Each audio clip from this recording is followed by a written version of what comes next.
I have a few like significant stories about, you know, my few favorite Jordans, right?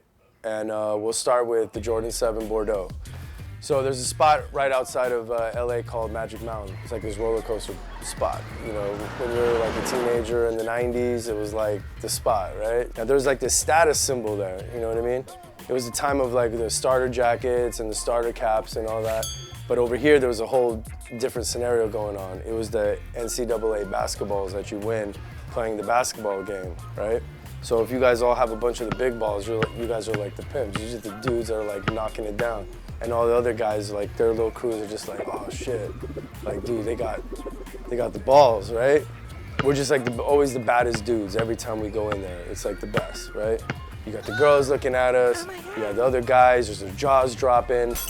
And here we are, just stunting on everybody, right? It's like going to a club now, you know what I mean? Like just popping bottles, but here it's like the basketballs. Anyone that was going to Magic Mountain in the 90s knew about that whole basketball thing there. That was just the thing.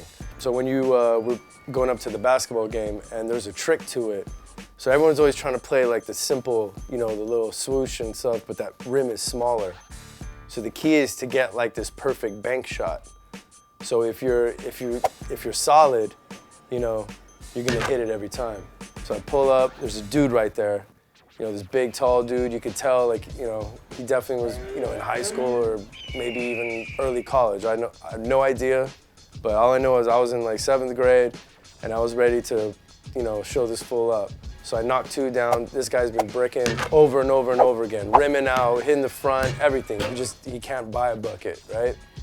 And then here he is just looking at me. He's like all embarrassed in front of his girl. He can't even knock one down. And I just knocked 2 down, got 2 balls, traded in for the big ball. And then he looks down at me. He's just like, man. And he looks at my shoes. And remember that Jordan campaign at that time? And he goes right there and he goes, oh, it's gotta be the shoes. Is it the shoes?